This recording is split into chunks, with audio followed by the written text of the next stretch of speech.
নমস্কাৰ বন্ধু বান্ধৱীসকল, SK jobs update চেনেলটোলৈ পুনৰবাৰ আপোনালোকক স্বাগতম জনাইছোঁ।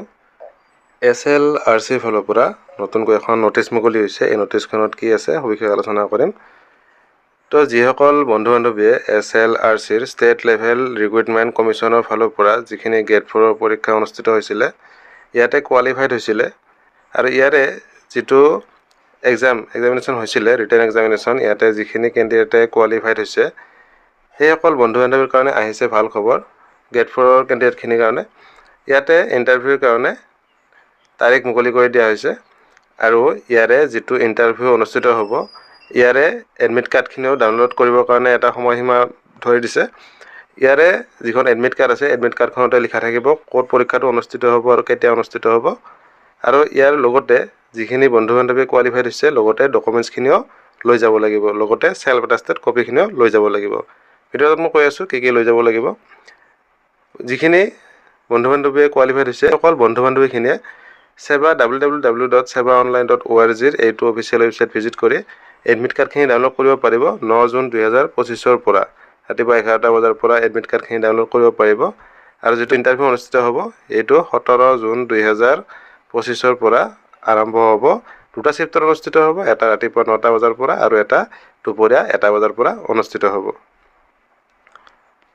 ডকুমেণ্টছ লৈ যাব লাগিব আপোনালোকৰ সকলোখিনি। যদি 8 পাছ কৰে 8 পাছলৈকে যিখিনি ডকুমেণ্টছ আছে, লগতে এড্ৰেছ প্ৰুফ, এজ প্ৰুফ, এইখিনি লৈ যাব লাগিব। লগতে এডমিট কাৰ্ডখন লৈ যাব লাগিব, যিখন আপোনালোকৰ 9 তাৰিখে ডাউনলোড হ'ব। সেইখন চেবাৰ অফিচিয়েল ৱেবছাইটৰ পৰা ডাউনলোড কৰে, সেইখনৰ লগত লৈ যাব লাগিব। এমপ্লয়মেণ্ট এক্সচেঞ্জ ৰেজিষ্ট্ৰেশ্যন কাৰ্ড বা চাৰ্টিফিকেটখনো লৈ যাব লাগিব। এজ প্ৰুফৰ কাৰণে আপোনালোকে মেট্ৰিকৰ এডমিটখন নাইবা আপোনালোকৰ বাৰ্থ চাৰ্টিফিকেটখন লৈ যাব লাগিব। লগতে যদি 8 পাছৰ কাৰণে আবেদন কৰে বা কোৱালিফাইড হৈছিলে 8 পাছৰ কাৰণে, 8 পাছৰ ডকুমেণ্টছখিনি লৈ যাব লাগিব। যদি মেট্ৰিক পাছৰ কাৰণে আপোনালোকে কোৱালিফাইড হৈছিলে, সেইখিনি মেট্ৰিক পাছৰ ডকুমেণ্টছখিনি লৈ যাব লাগিব।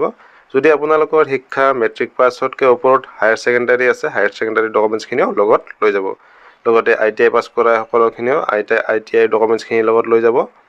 সেইখিনি তাৰ আপোনালোকে অৰিজিনেলখিনিৰ লগতে জেৰক্স আছে, সেইখিনি জেৰক্সখিনিও লৈ যাব লাগিব। আপোনালোকে চেল্ফ এটাষ্টেড কৰি লৈ যাব এটা কপিত। লগতে ইয়াতে NOCৰ কথা উল্লেখ আছে। আপোনালোকে যদি ক'ৰবাত চাকৰি কৰি আছে, NOCখিনিও আপোনালোকে NOC এখন লৈ যাব। লগতে চেল্ফ ডিক্লেৰেশ্যন, ইয়াতে ফৰ্মখন আপোনালোকে চেবাৰ অফিচিয়েল ৱেবছাইটৰ পৰা ডাউনলোড কৰি এইখনো আপোনালোকে লৈ যাব। লগতে self attested passport size photocopy 2 copy লগত লৈ যাব। ইণ্টাৰভিউ যেতিয়া হয় আপোনালোকৰ সেইদিনাই ডকুমেণ্ট ভেৰিফিকেশ্যন যিহেতু কৰা হ'ব। তো ভিডিঅ'টোত ইমানখিনি আছিলে। ভিডিঅ'টো ভাল লাগিলে লাইক কৰিব। যদি চেনেলটোত প্ৰথমবাৰ আহিছে, চেনেলটো ছাবস্ক্ৰাইব কৰি বেল আইকনটো প্ৰেছ কৰি থ'ব। ধন্যবাদ। জয় অসম।